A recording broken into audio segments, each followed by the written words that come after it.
Bonjour YouTube, bonjour mes amis, bonjour tout le monde, ravi de vous retrouver. Aujourd'hui, nous allons voir comment utiliser Tableau croisé dynamique dans Microsoft Excel. Nous avons dans la colonne à désignation du préunitaire, c'est la quantité. Nous voulons calculer ces données-là, cette table-là avec Tableau croisé dynamique.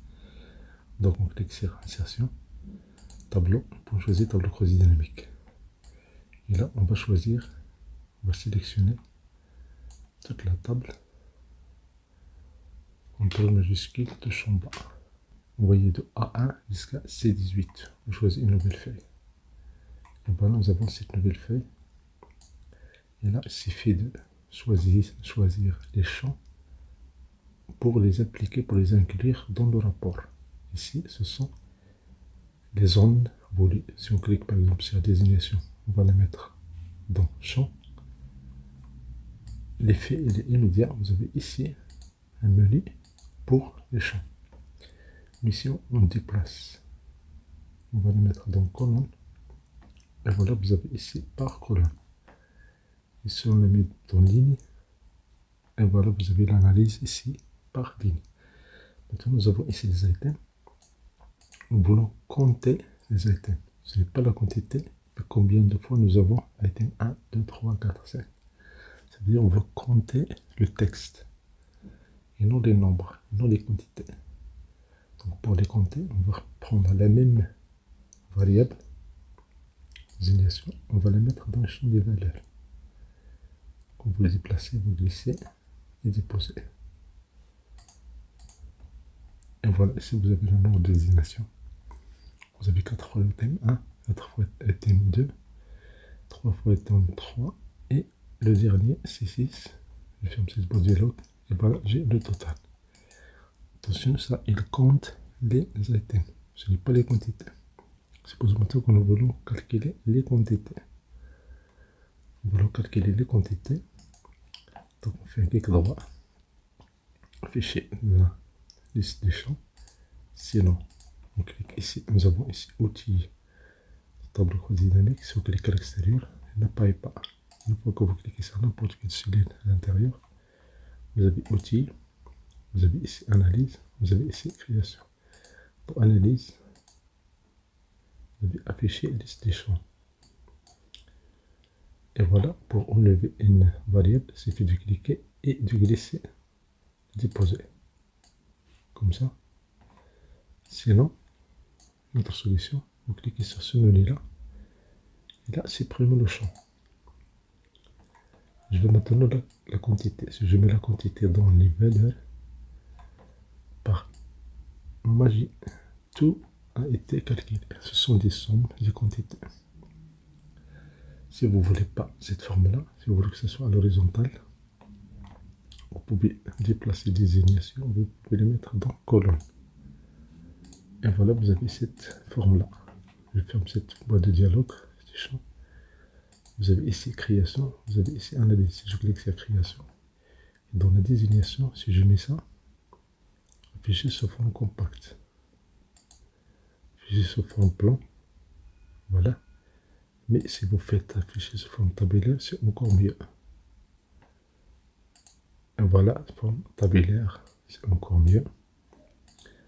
Ça, vous avez le total par item. On peut changer ça, on clique droit, puis il reste des champs, on dépasse les désignations dans les lignes. Et voilà, nous avons les quantités, la somme des quantités.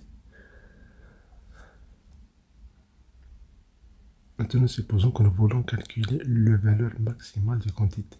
La valeur maximale des quantités. Au lieu de voir somme, il faut voir que je fais double-clic sur cette cellule, B3. Je prends la valeur maximale. Et voilà la valeur maximale par item, par objet. Donc les items 3 et la valeur maximale sont 66. C'est le plus grand. Bien sûr, on peut ordonner ça. On clique droit. Trier. Plus petit, plus grand, plus grand, plus petit. Et voilà les items. Maintenant, supposons que nous voulons la valeur minimale. On clique, on prend la valeur minimale. Mais si je veux la valeur maximale et minimale, les deux, dans ce cas-là, je prends la même variable. Je vais la mettre dans les champs. Et ici, au lieu d'avoir la somme, je fais double clic et je prends la valeur minimale. Et voilà, vous avez ici la valeur minimale pour l'item 3C10 et maximale 166. Ça veut dire la variation la plus grande elle a été enregistrée pour les items numéro 3. Supposons maintenant que nous voulons la moyenne. On prend la même chose, même variable, on va la mettre dans les champs des valeurs pour avoir la somme. Je ferme cette page de dialogue, je fais un double clic et là je prends la valeur de la fonction somme, la moyenne. La somme de la moyenne. Au début c'était somme, j'ai pris la moyenne. Mais pour changer ça, je n'ai pas besoin de sélectionner toute cette colonne là. Il suffit de faire un clic droit et ici formater le nombre. Formater le nombre, prenez le nombre. Vous voulez les quantités, vous pouvez ne pas avoir nombre de décimales. Et voilà la moyenne et les valeurs minimales et les valeurs maximales des items. Tout ça juste avec des clics simples. Maintenant, supposons que nous voulons le pourcentage de quantité. Là, c'est la moyenne avec clic droit. On peut supprimer ici, supprimer les valeurs, tout ça, et on refait analyse, afficher liste des champs. Je prends les quantités, je vais les mettre dans ici, et si je fais un double clic sur celui-là, j'ai tous les éléments ici. Ici, je veux le pourcentage. Je prends l'autre onglet, afficher les valeurs, je prends le pourcentage du total de la colonne. Si je fais OK, et voilà, j'ai le résultat. Donc, la plus grande part, c'est l'item 3. La valeur minimale, c'est pour les items 1. Voilà les pourcentages, mais vous avez toujours ici la somme. Bien sûr, vous pouvez changer ici le titre, vous pouvez écrire pourcentage.